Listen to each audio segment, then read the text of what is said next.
me again.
Well.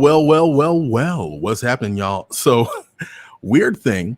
In my haste to get ready for the pre-read, I accidentally launched the Storytime with Julian episode. So I preset the episodes with the the backgrounds of the materials that I need in the streaming service, so that it's already cached, so that I can go straight into it. And I launched the Storytime one during the pre-read hour. So when I came back to launch the Storytime episode, because it was pre-scheduled to start at 10 o'clock, it was already gone. And so I had to take some time to reset everything. So the pre-read is not supposed to ever really be on YouTube. It's only supposed to be on Facebook and Twitter and other platforms. And Storytime this hour is what's supposed to be on YouTube. Now, I do occasionally, I am probably up until the 100th episode, I'm putting the Storytime episodes up on my own thread. so that I can let y'all know if you see this, if you're one of my friends that for whatever reason has not liked the page on Facebook and has not subscribed to my little channel that I'm trying to lift up and get going, but you call yourself my friend, but whatever, you can know that all you got to do is go to Storytime, just go to youtube.com/storytime with Julian, like, subscribe, and watch my videos there. And the reason why you want to do that is why? Well, I'm gonna tell you why.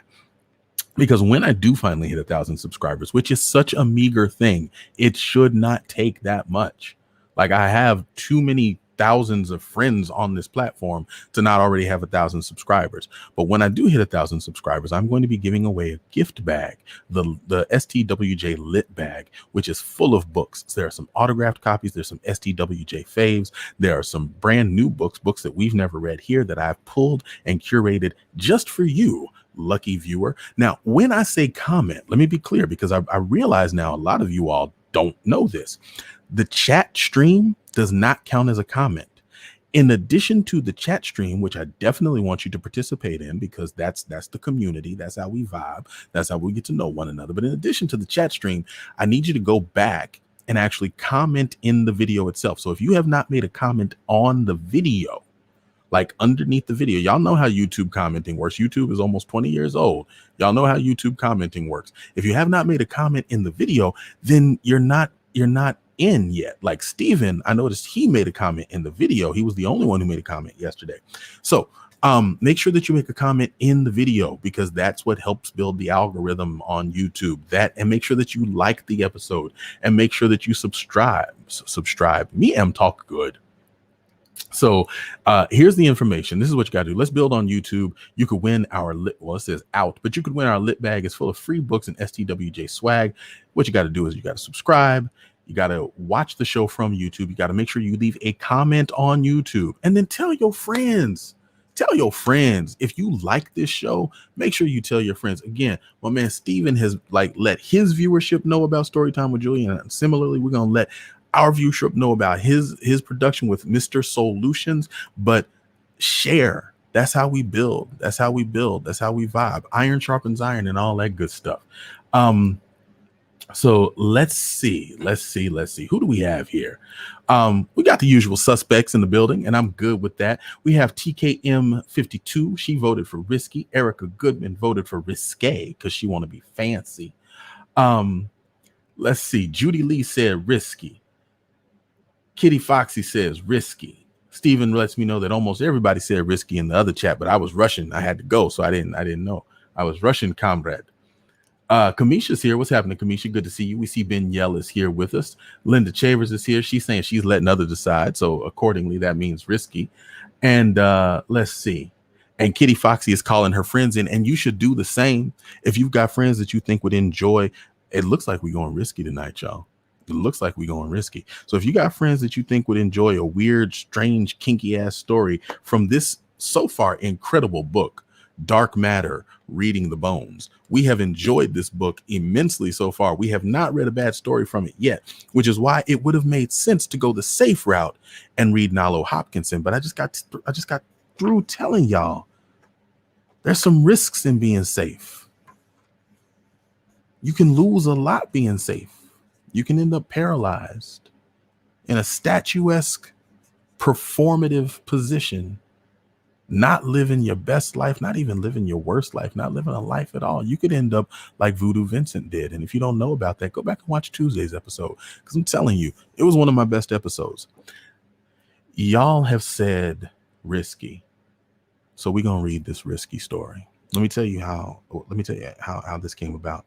I picked up the book, as I want to do, started flipping through, and I saw a character named Junior. And I was like, okay, that could be like a little folksy kind of tale. Let's see what it's about. And then I perused through a couple of sections, and it was not folksy. I saw something about like her fingers slipped between her puffy lips, and there's something about a snake, like an actual snake. I have no idea what this story is about. I was really, really curious. I wanted to read it, but I was also like, you know what? If I read it and it turns out to be dope, it won't be a cold read. So I'm gonna hold it. And I was like, but then again, what if this story really sucks? Because we've had some nights where the story has been, it's been dense. It's been a tough one to get through. And we all just kind of suffered through it together. And, as I'm building up this show, I hate having bad episodes. Like it breaks something in me. But every failure is a lesson learned. And sometimes the show isn't going to be as entertaining as I want it to be. But then I learn, what do you do when the show's not entertaining? What do you do when the story isn't particularly good? Do you offer real critique? How do you turn a bad into a good? If you're unwilling to take risk, you never get the opportunity to turn a bad into a good, because you're only going for good experiences, things that are sure shots, things that are sure bets. And the thing is, if you only ever go for sure bets, then you have not cultivated the skill to deal when things don't go well, because things have always gone right. So we're going to take this risk together. This could be a really terrible story, y'all. Or it could be dope as F and hottish, and all of y'all want to go make babies when it's done. I don't know, but we're going to find out together. The story that we're reading tonight is Recovery from a Fall by David Findlay. I'm about to go ahead and do my grown folk thing. Yeah, look at that. Look at that. I got graphics and whatnot. I'll put those up. Recovery from a Fall by David Findlay. This story was written in 2004. I do enjoy reading the more contemporary stories. Another story that I saw as I was breezing through was it had an interesting title, but it was written in the 1960s, and the feel of it seemed a little bit stilted for now. I think I like the more modern stories, but let's find out. Recovery from a Fall. Sometimes I feel like a motherless child, a long way from home. African American spiritual. Junior sat in the sun at the junction of two back roads miles from nowhere, spitting crabapple juice on the steaming tarmac. He was tired, stoned, and uncomfortably overdressed in leather trousers. An old injury in his side ached as if it were new. The pipe they'd been smoking was hot and cracked, and the filter had fallen out. Ants and soul bugs rolled and crept around his feet. Doves and eagles flew above him across the expanse of sky. In the range between heaven and earth, a whining buzz resolved into a large mosquito, which landed on his cheek. Junior felt the caress of tiny feet, light as Lily's dreadlocks had touched when she'd bent to kiss him. Years ago, Lily had stalked off, cursing, into the garden, her belly full with child. There were lots of rumors, but no one knew where she'd got to. Not much had worked out since she took off. In her place, Zoe had appeared while he was passed out, drifting in and out of his life to fight, fuck, get pregnant, and leave again. He and she had figured out how to do that much on their own, unguided and without example. The consequences were more complex. Junior was the first of his line, and parenting felt like an alien chore. He couldn't guess what compelled Zoe to return, but 2 quarrelsome sons, and many years later she seemed to be back. It must be her. Junior watched her erratic, twitching, pacing from the corner of his eye. Looked like she'd been smoking rock for a while this time. She was still pretty, though. Round, big-eyed face, glasses, alluring hint of a double chin. Her bra strap had slipped down over one freckled, muscular shoulder. The mosquito rammed its slender mouth through Junior's skin, tasted his blood, and dropped to the gravel, motionless. Zoe returned from her pacing and stood over the strange, familiar man. She laughed and grabbed his matches as he fiddled with the pipe. Junior took a long time to look up at her face. This pipe was a problem. Its tiny, bent, and thickly encrusted screen wouldn't wedge back properly in the bowl.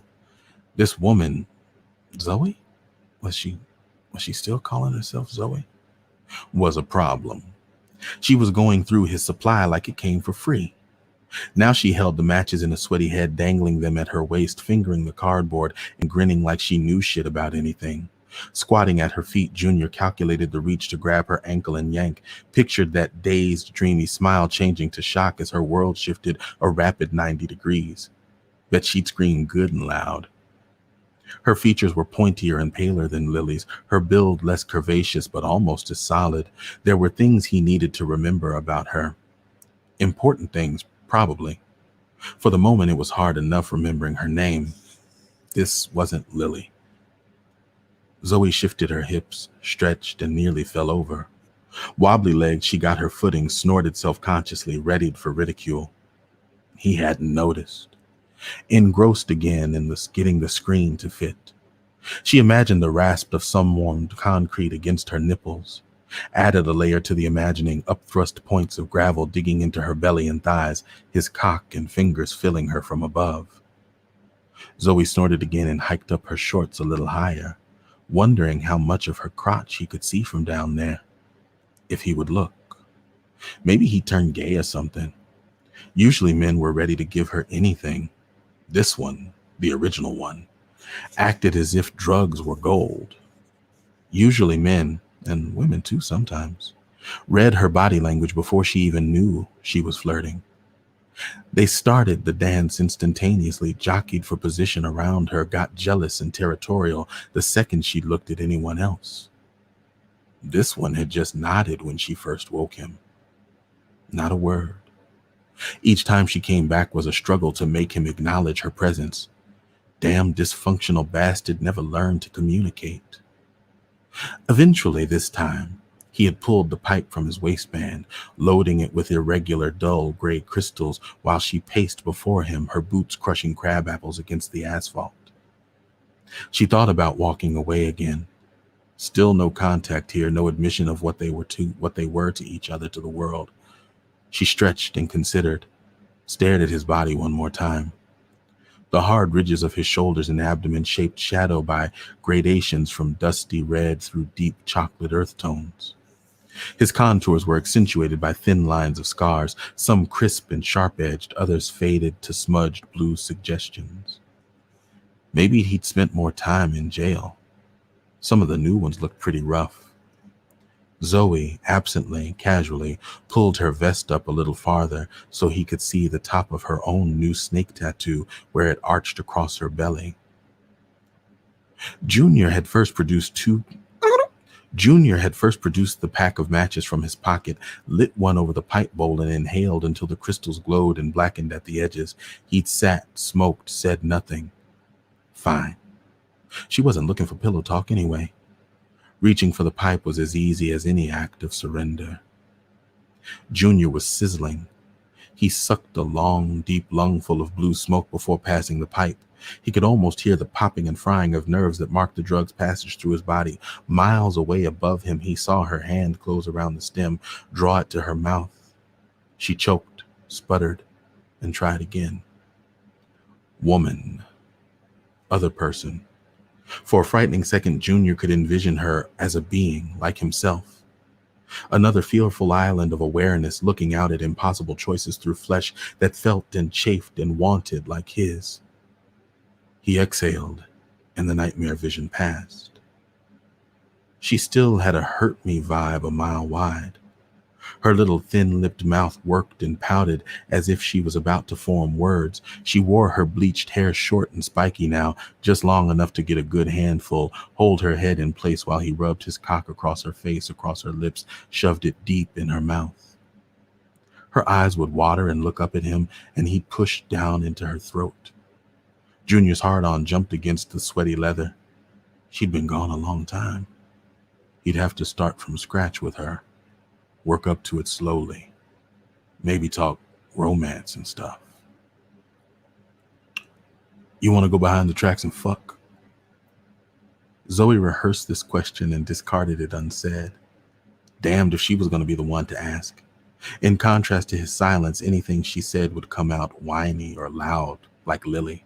Screw that. What was she supposed to do? Why was she supposed to do everything? She could get dick anywhere she wanted. Anywhere. White guys, black guys, cops, bouncers. Hell, this creep wasn't anything special. He just happened to have some rock when she wanted it. And a look like it was made out of hard-packed earth. And a look like he was made out of hard-packed earth. Well made, this man. Her first and only family. Zoe watched his long, strong hands as he loaded the pipe with a sprinkling of crystals, shaking them even in the bowl with a perfect concentration, like he was tuning an instrument. Cicadas and the passing train were singing harmony. Frogs peeped rhythmic counterpoint. No one else in sight. The way these strips of road curved up behind the station, she'd hear anyone coming before they were visible. He was nearly naked already. His bare feet were the brown of old beer bottle glass on top, lined with the gray creases and fading to bright pink on the edges. His soles, from what she could see, were asphalt black, toes thick around as Zoe kicked off her boots. Junior reached out his hand, shell pink palm upturned. Huh? He looked up slow again. Wide, ageless brown face hung on high cheekbones. Spooky eyes, with glossy black pupils shrunk to pinpoints. Like you could tell anything from someone's eyes. What was he reaching for? Zoe stood her ground, stared back. Fucking creep. Unless, maybe he wanted the matches. Where'd they go? She squirmed her hand into the near useless ornamental front pockets of her faded suede shorts. Not there. Searched in her back pockets, lingering a moment to let him see how the shorts tightened around her pussy with the added pressure. Not there. Maybe he was just too stoned to react. Hands to her hips beneath her waistband, sweeping around her waist to undo the button, Junior held his hand out steadily. She drew the shorts down slowly. She looked down over the curve of her own bone-white belly and tried to see herself as he would. He had to be watching the dark horizontal line of sweat-soaked suede inching down to reveal her pubes, orange whorls on near-translucent skin. She paused, feeling the shorts like a second skin stretched tight over the widest point of her hips. A wiggle to dislodge them. Then she was stepping free to feel the breeze and sunshine warm on her butt. This is what it must feel like being a kid, except this was sweeter, faster, nastier. With the rock pumping in her system, it took a moment to figure out her next move. Half turning, she stuck her chest out and crept her fingers up under the vest. Was he still watching? He must be. Zoe unbuttoned the vest and pulled her bra over her breast, left it sitting around her shoulders. Guys like it when you're not quite naked. Still no one else in sight. Just him and her, and the station way over there, shimmery with heat past the cedar, acacia, and scraggly crabapple trees. The cicadas changed key. Rising buzz from one tree sliding down through the scale as another one answered from across the way. How'd she get so goddamn wet? Fingers on the rings in her nipples, Zoe pulled and twisted harder than she'd like if anyone but her were doing it. She would not look over at him. Let him see how full and pointy they got. Let him see. Junior felt the sunshine like a rain of hammers. His breathing, her breathing, the train and cicadas and distant traffic all crashed and tumbled around him. This was good shit. He'd had more, and it was ready. Where'd she put those blessed matches? Sun outlined her body in orange and silver. Zoe looked like she'd been dipped in fire. The concrete was painfully hot underneath her hands. Maybe she'd fallen? No, that would have hurt more. Whatever the process was that got her to the ground, it must have been far easier and more natural than falling. Behind her, the man shifted. She heard change jingle in his pocket and the slow intake of his breath. They liked to watch ass. They all did.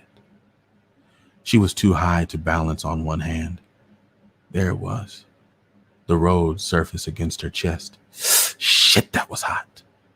Her breasts stung, screamed where they touched the blazing tar. Zoe balanced weight on her knees, shoulders, laid her face on the discarded shorts, and wondered what the man was waiting for. Inches from her nose, the matchbook lay open on the pavement. One match left. She fingered her clit and spat out chunks of sour crabapple. She was distracting. Lord knows he could use some distraction, some escape. Twice, he tried to inhale from the pipe before remembering it wasn't lit.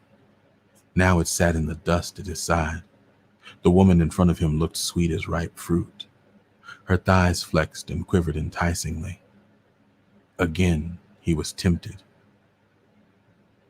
You think those little white bitches you chasing respect you? You think they see anything but a cock driving a wallet? Go ahead, run away. See where it gets you. Lily's voice was no quieter in his memory than it had been in person. She made everything so damned complicated. Lily did. Wonder what she was doing now.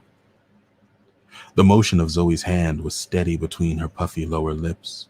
Familiar rhythm, familiar image, familiar pressure in his cock.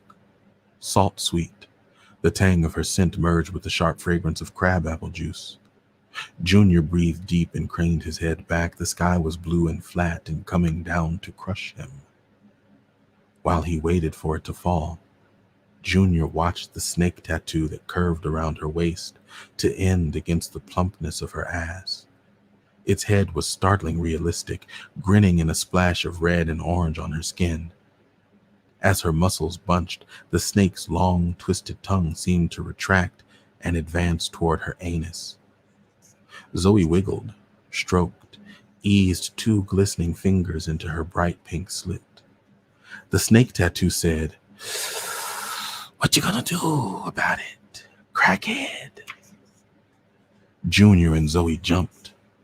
The voice was deep, raspy, and assured. This time it sounded like snooty Boston schooling filtered through millennia of smoke and whiskey. Junior reflexively shifted his leg to cover the pipe, misjudged the distance, and knocked it into the gravel by the roadside. "Smooth," said the snake. Zoe was perfectly still. "Sweeties," said the snake, "relax a bit. We're going to try for a different vibe. Let's just forget the last few times ever happened. Now, Junior, just be yourself. If it helps, pretend she's me. The pants have got to go."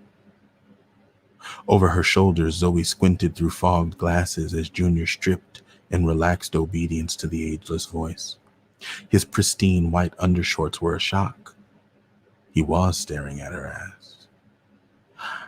"I want you to both be perfectly natural. When I cue you, continue as you were, but fresh this time. Zoe, make some new choices about your motivation. Junior, lose the shorts already." Zoe's return to rubbing her clit was instinctive and immensely comforting. Half closing her eyes made her spine the axis on which the planet spun dizzyingly. She clutched at her wetness, clung to the earth, stroked farther and farther away into a heavy, tilted place that was all pumping blood and waiting for his touch. She pictured Lily scowling with sisterly concern and deliberately overwrote the image with sensation spreading from her crotch and the memory of huge hands cradling her, delivering her whole. Junior's eyes were also half closed.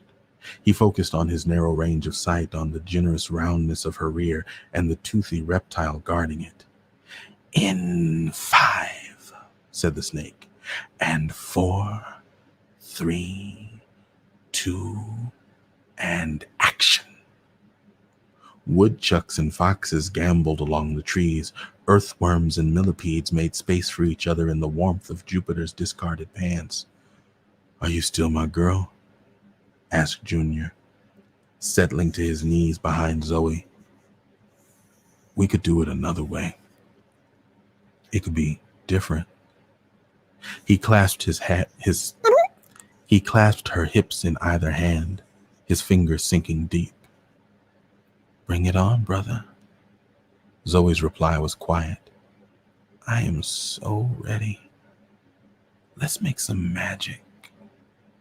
She drifted, felt his tongue competing with the snake's, his hands squeezing and spreading her wide. When he pulled away for breath, the breeze licked and moistened her skin. So am I. Ready for a change. The tattoo squirmed beneath his hand and twisted free. Junior felt the dry, cool weight of the snake pouring around them. It shifted up his body, circling his torso and pushing his face back between Zoe's cheeks.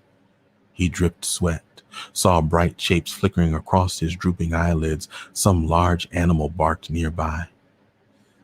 "Deeper, Daddy," Zoe giggled. I know. It just sounded right. Hell, you really are a daddy now. How's it feel? Junior stretched his tongue past pain. Zoe gasped. Just like that. There was a slithering constriction around his cock. The smooth-scaled pressure felt indescribably good.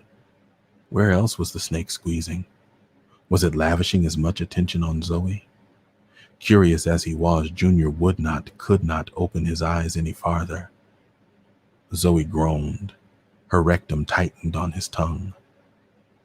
"You're gorgeous, Junior," the snake whispered in his ear.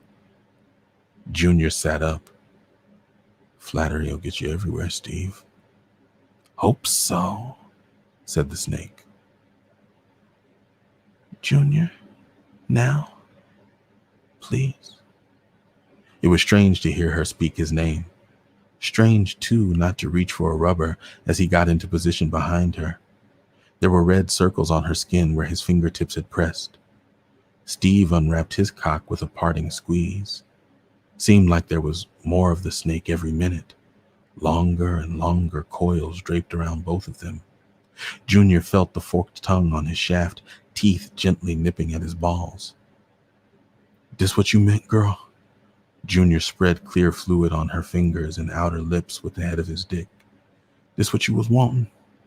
Teased her open, drew back to paint wet strokes from perineum to clit. Pressed in again just deep enough to feel her contracting around him. Zoe thrashed in the snake's grip, struggling to envelop more of Junior's hardening dick. "I always wanted more than that. Come on, honey. In me all the way. Damn." The flickering tongue danced between her fingers and button, around and between them both.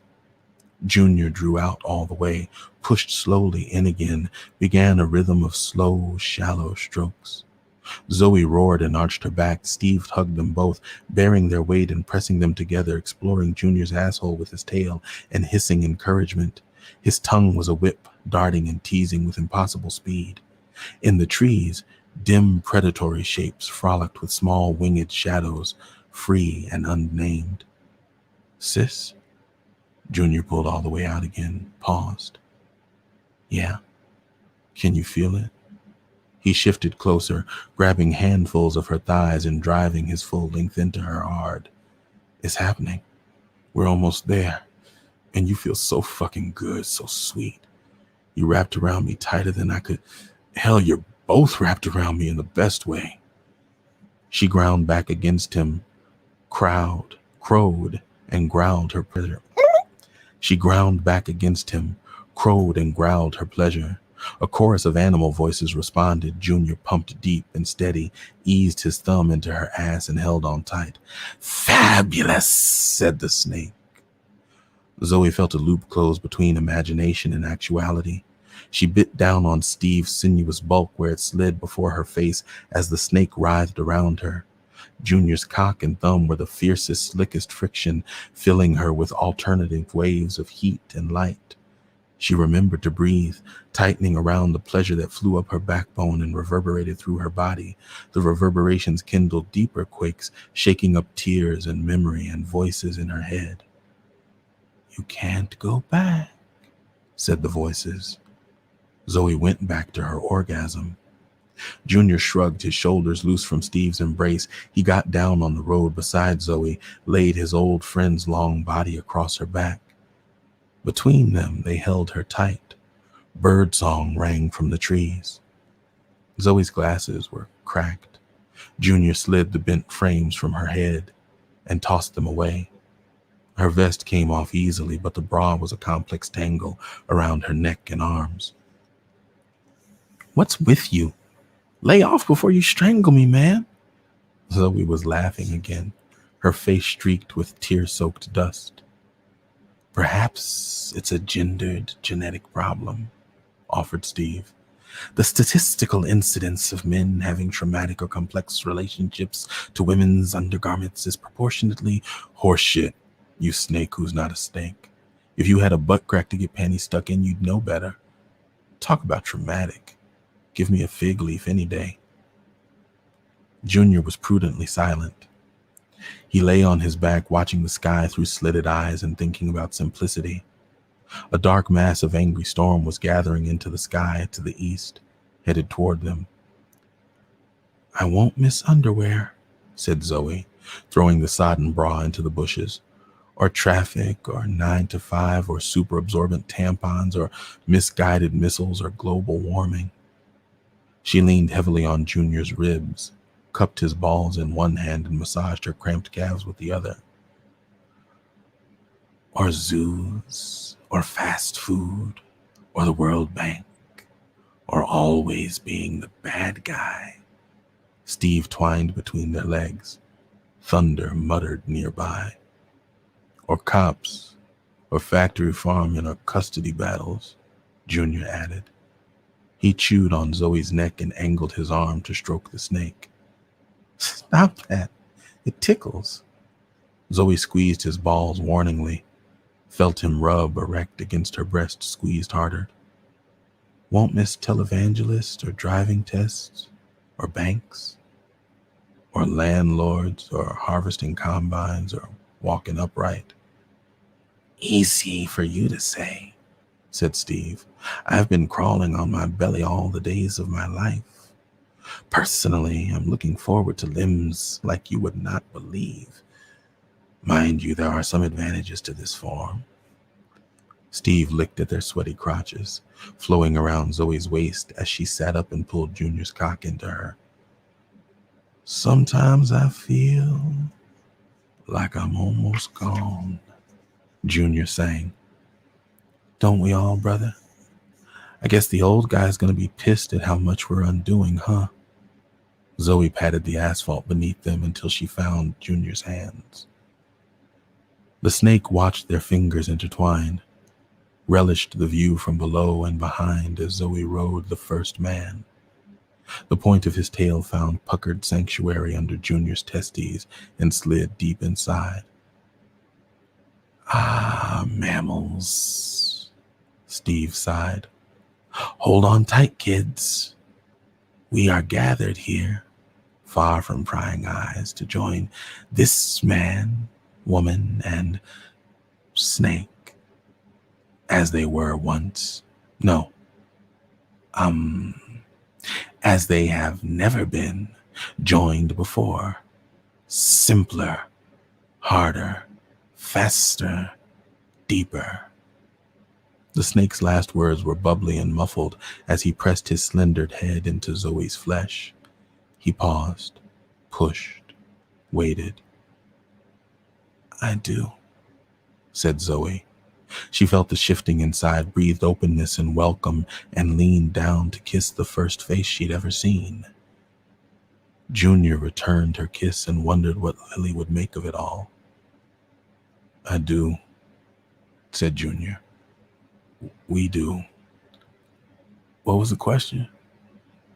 Steve pressed again, smooth as a ring on a finger, into the fragrant warmth and darkness, drew the thickening bulk of his body after.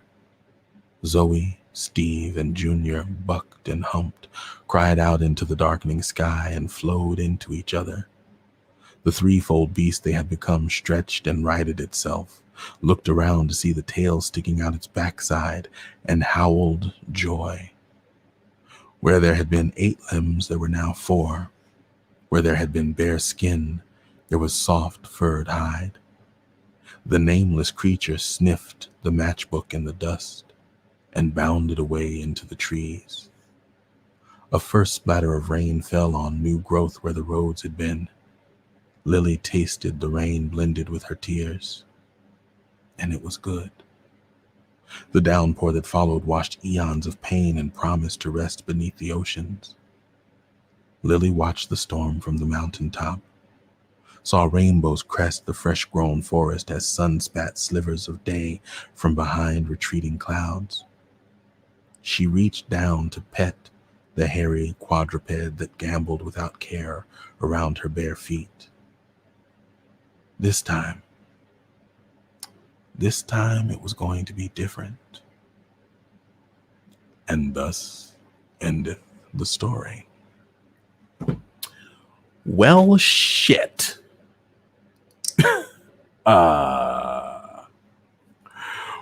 We took a gamble. We took a risk. We read a story. This is very clearly a modern allegory to the fall of man, and the title itself, Recovery from a Fall, clears that up. We've got Lilith, and we've got a different version of Eve, and we've got Junior, very clearly first man. This was an interesting story.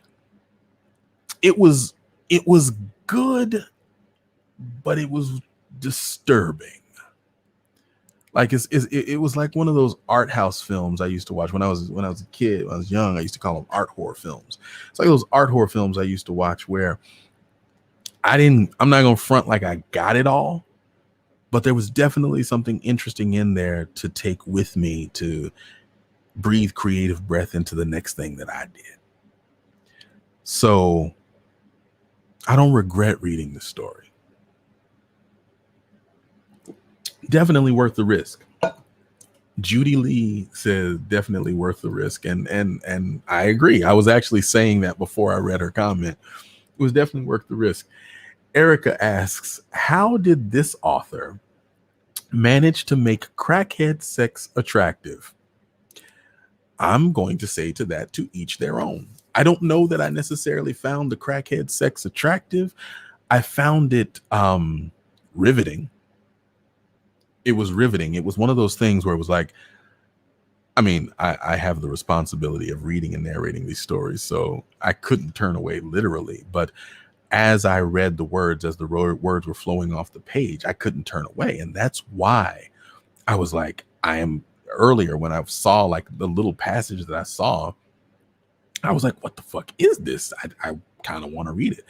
I am particularly grateful and humbled and appreciative to all of you for being present with me as we discovered this story together. I think things like this, one of the great benefits for me as a reader and as an author, as a writer, is when I get to uncover works like this for the first time, but I get to do it in a shared environment like this. You know, while there's always some benefit to being able to read it on your own and kind of be within your own thoughts, but sometimes you read something and you're like, that shit didn't make no sense, right? Like that was just some jibber jabber. And you need somebody to affirm for you, yeah, that was some bullshit. I didn't get it either. That shit didn't make no sense. Or you need somebody to be like, oh no, you're looking at it the wrong way. Look, flip it this way. See? And so I really appreciate being able to share with you all. Let's see. Stephen asked, but was it disturbing? It was definitely ambitious. There were certain elements of it that were kind of disturbing, but that I think is for me a matter of my faith practice, right? Like, so parts that I found disturbing had more to do with, you know what? I'll use a different word. I'll use a different word because words are important and we have lots of them to choose from. Disturbing is inaccurate. It is not the best word for what I found it to be. I found it to be challenging. I found it to be very challenging. Angel says the Christian in me is like, but I liked it. And that's what I'm talking about. The Christian in me is like, but the writer in me is like, And the dude that likes to fuck is like, hey. So, okay. Erica clarifies her comment. She says, not sexy. It just attracted me. I couldn't stop listening. Kitty Foxy says, I need a Simple story to come down off that. Yo, what time is it? Do we have time? We have not visited with Simple in a grip. Hold up a second. Alexa, what time is it? Alexa don't know. She don't be knowing. Alexa, what time is it? Now she just don't want to answer. Somebody tell me what time it is. If it is before 11:05, we can make time for a Simple story. I just got to pull it down from off the shelf. I'm looking over at the... Okay, yeah, I see where it is. We'll see. We'll see. We'll see. Judy Lee agrees that we could use some simple after that. Let's see. Erica is just now figuring out that this was a modern take on Adam and Eve, and is wondering if she's truly a child of God for real. I'm wondering if you're a dual PK. Like, that's all I got to say about that. All right, it is 10 to 11. That means we do have time for a simple story. Let's see. I want to see some of the other comments. Erica D. Butler said disturbing was the word that she used. She's going to be joining us on the show in one of the future episodes, because I don't know if you all know this. Erica D. Butler is a writer, and we look to be sharing some of her work in a future episode. So that's coming up. Let's see. What else? Who else said some things? Melanin said, yo. Steven said that was good. This is wild as fuck. Yeah, indeed. Wow. So, I mean, it looks like the author, if nothing else, did an incredible job of really kind of like, we got stuck. I mean, drew us in. So it looks like I can see, okay, y'all are starting to catch the I wonder which part was spicy. I mean, there were a lot of spicy parts. Angel says she is not tagging mommy this evening. Somebody was brand new with us today, and I see that the number dropped down. So I know I lost some of y'all. Somebody was brand new with us tonight, and I was like, what? Yeah, I don't know. Oh, okay. It was Tall Spirit. It was Tall Spirit's first time, but she found it, or I don't know if Tall Spirit, I don't know how Tall Spirit identifies. They found it enjoyable. So that's good. That's too. But let's go ahead. We're going to take a pause for a minute. I'm going to put up the 5-minute screen, but it's not going to take me 5 minutes. I'm going to put up the screen. I'm going to go get the simple book, and we're going to read a nice, simple story. All right. Let's bring it down a couple of notches. Everybody cool with that? It don't matter. That's what I'm going to do.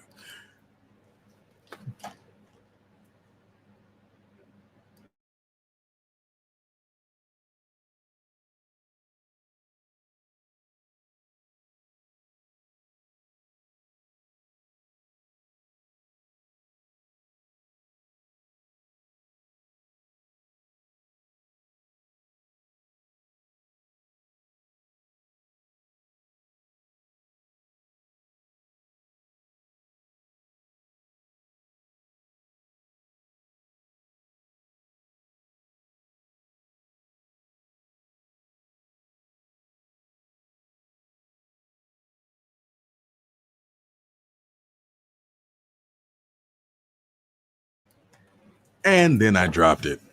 Got the book, then dropped it. Okay. So yeah, for folk coming in on the first time, this could welcome. It is not always like this. It's not always like this. Y'all are still talking about it, which tells me, I mean, the story was good. If we're still talking about it, the story did its job. And that's, it was worth the risk. We did something risky. It had a good payoff. I'll certainly be thinking about this again. Judy Lee said, as crackhead sex as an allegory for alternate creation myth, it wasn't bad.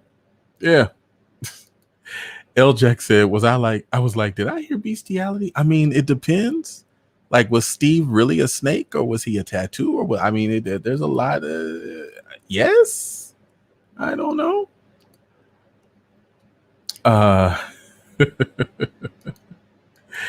We keep saying the phrase crackhead sex, and I feel like while it's chuckleish, it's ableist. You know what I'm saying? It's a little bit of ableist conversation. I'm not gonna keep saying crackhead sex. Let's look for we're looking for the next simple story. I think the last one that we read, yeah.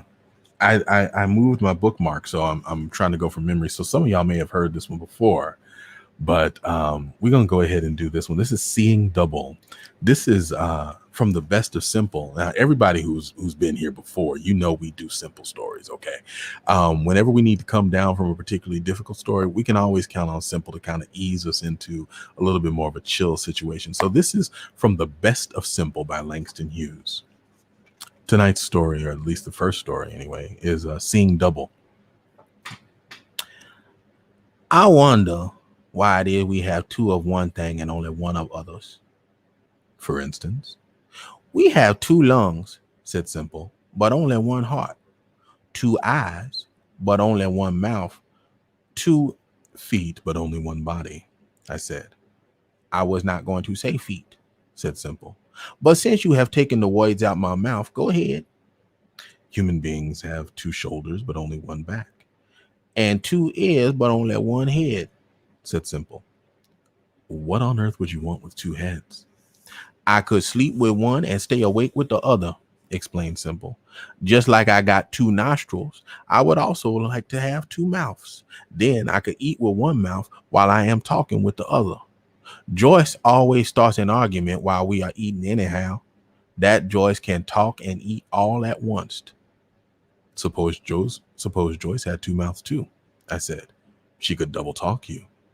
I would not keep company with a woman that had two mouths, said Simple. He ain't thinking right. But I would like to have two myself. If you had two mouths, you would have to have two noses also, I said. And it would not make much sense to have two noses, would it? No, said Simple. I reckon it wouldn't. Neither would I like to have two chins to have to shave. A chin is no use for a thing.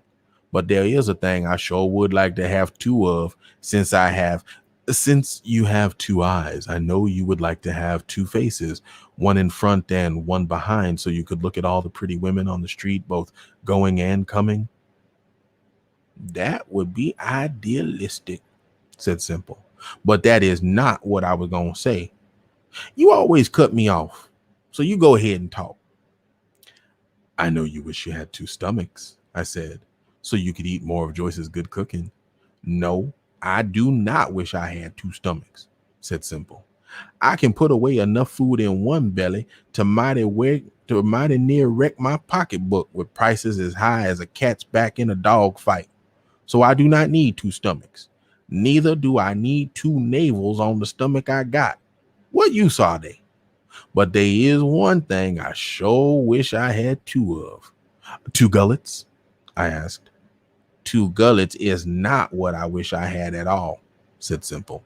Let me talk. I wish I had two brains. Two brains? Why? So I could think with one and let the other one rest, man. That's why. I am tired of trying to figure out how to get ahead in this world. If I had two brains, I could think with one brain while the other brain was asleep. I could plan with one while the other one was drunk. I could think about the Dodgers with one and my future with the other.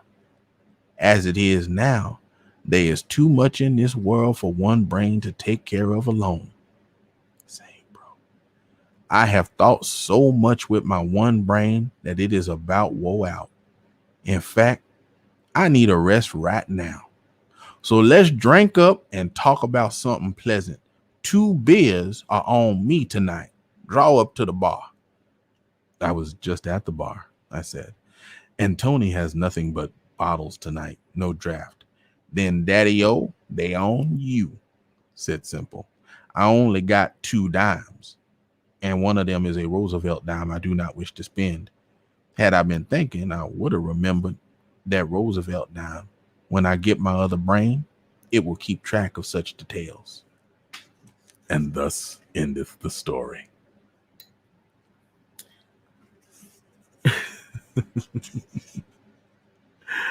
I'm looking at the comments, but I'm going to just go ahead and keep it moving. We got a little bit more time, so I'm going to read this next one. Simple on military integration. Now, the way I understand it, said Simple one Monday evening when the bar was nearly empty and the jukebox silent, it's been written down a long time ago that all men are born equal and everybody is entitled to life, liberty, while pursuing happiness. It's in the Constitution, also Declaration of Independence, so I do not see why it has to be resolved all over again. Who is resolving it all over? I asked. Some white church convention. I read in the papers where they have resolved all that over and the golden rule too, Also, that Negroes should be treated right. It looks like to me white folks better stop resolving and get to doing. They have resolved enough. Resolving ain't solving. What do you propose they do? The white race has got double duty to us, said Simple. They ought to start treating us right. They ought to also to make up for how bad they have treated us in the past. You can't blame anybody for history, I said. No, said Simple, but you can blame folks if they don't do something about history. History was yesterday. Time's gone, yes. But now the colored folk is willing to let bygones be bygones. This ain't no time to be Jim Crowing nobody. This a new day. Maybe that's why they're resolving to do better, I said. I kept telling you it has come time to stop resolving, said Simple. They have been resolving for 200 years. I do not see how come they need to resolve anymore. I say they need to solve. How? By treating us like humans, said Simple. That's how. They don't treat each other like human beings, I said. So how do you expect them to treat you that way? White folks do not Jim Crow each other, said Simple. Neither in the past have they segregated the army, except for me. No, maybe not, I said. But they blasted each other down with V-bombs during the war. To be shot down is bad for the body, said Simple. But to be Jim Crowed is worse for the spirit.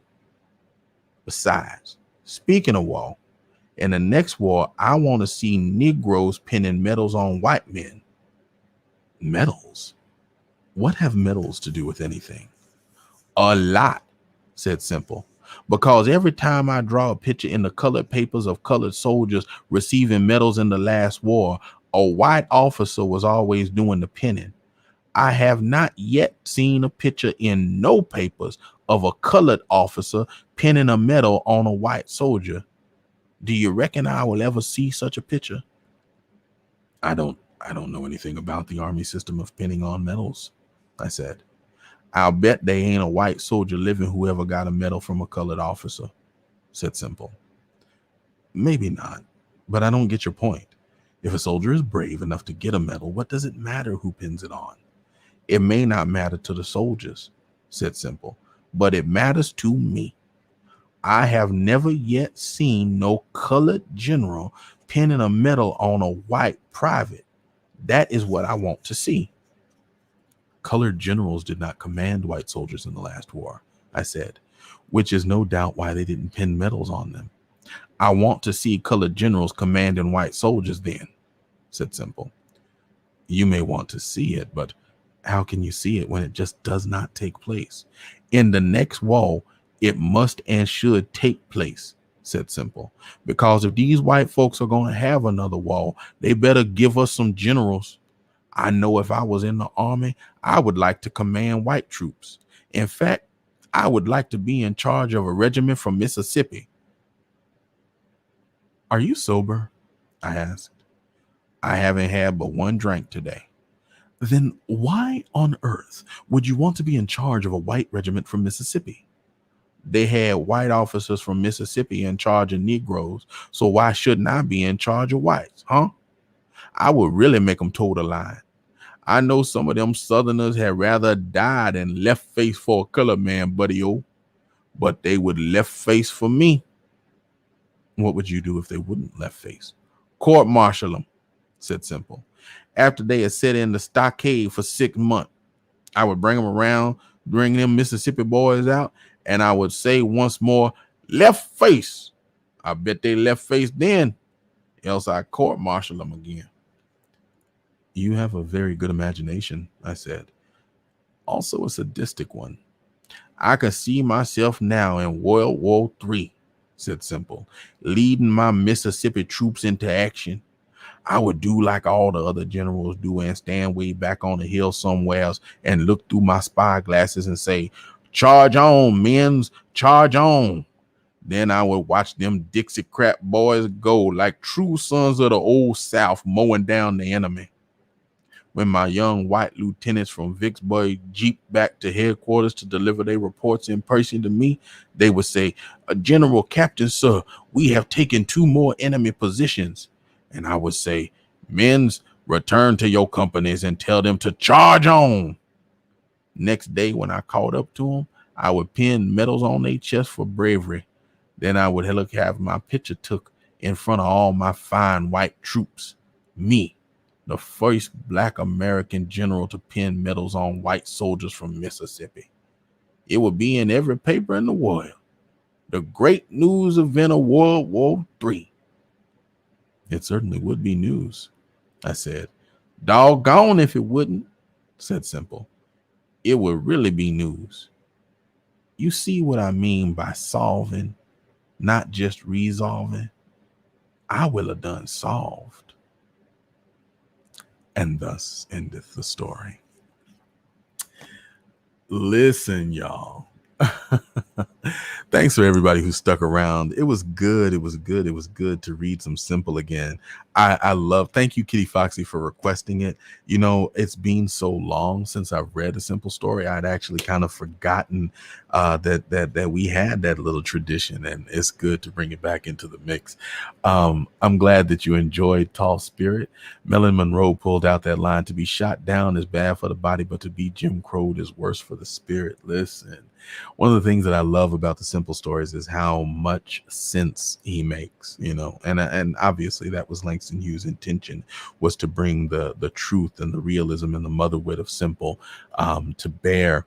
And you know, every time we read these, we have these moments where the narrator, the author character, makes us roll our eyes, and it's very clear that Langston Hughes did that intentionally too.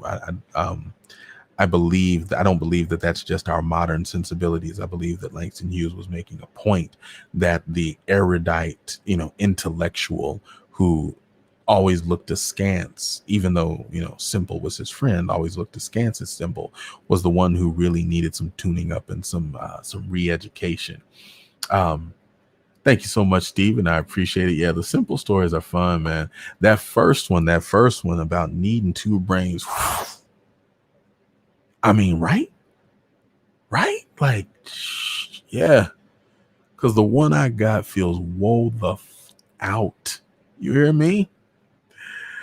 So this has been episode 94. Yeah. Is that right? Episode 94 of Storytime with Julian. This is it. This is what we're doing, and it has been a real pleasure. For everybody who voted to take the risk, I thank you. I appreciate you. That means a lot. It definitely paid off. We had an interesting story. Listen. I think one person participate. I can do a drawing with one person, but I'm gonna do the drawing this Saturday. Listen to me. Listen to me. I'm gonna give away a copy of this book. We already know that this book has some fire stories in it. I'm going to give away a copy of this book. Here's what you got to do. You have to comment on either, hold up a second. I lost my train of thought. I can do this. You have to comment on either Twitter or Facebook. You have to tag Storytime with Julian, and you have to say something about one of the stories that we've read from this book. We read when Anansi met Peter Parker at the Taco Bell on Lexington. We read Voodoo Vincent and the Astro Storyograms. We just read what was that story called? Recovery from a Fall. Comment on whichever one. But make a comment. Make sure you tag Storytime with Julian. Make sure that you do it either on Facebook or Twitter. I'm going to take all the tagged comments that we have, and it's one per person, but I'm going to take all the tagged comments that we have. I'm going to put it in a little bucket. I'm going to just do a literal hand drawing on this Saturday. And whoever wins, you're going to get a note from me in your inbox. I'm going to be asking for your address because I'm going to be mailing you a copy of this bomb, dope, cool book. You can find your own copy, though. If you just can't wait and you want to buy it yourself, you can find your own copy at Harriet's Bookshop, Dark Matter Reading the Bones. For those of you who are watching on Facebook, you can follow this link. For those of you who are watching on YouTube, like you supposed to be, then take a look at the link. Just go to bookshop.org, search for Harriet's Bookshop, and look for this book. Also, If you're not already following us on social, make sure you do that. It's Storytime Julian on YouTube. I'm sorry, it's Storytime Julian on Instagram. It's Storytime Julian on Twitter. On YouTube, it's youtube.com/Storytime with Julian. And if you want to follow me, because occasionally I'll be saying some stuff, sometimes I have some good stuff to say, you can find me on the Twitters at Magnet for Awesome. And if you love this show, if you like what we're doing, and if you want to support and help us keep this thing going on, you can tip your griot always at #Storytime Julian. Special thanks to Judy Lee. And oh shoot, I did not write down my list. I'm so sorry. I'm gonna make a point next Tuesday to make sure that I thank our griot tippers, because we had three that we need to comment and thank. But thank you all for supporting this effort. Thank you for supporting this channel. Thank you for liking, for subscribing, and for kicking it with me 2 times a week so that we can share, elevate, and celebrate Black Lit. That's what we do here at Storytime with Julian, and I can't wait to do it with you again on Tuesday of next week. This has been it, y'all. Thanks so much. It's been lit, and we are out.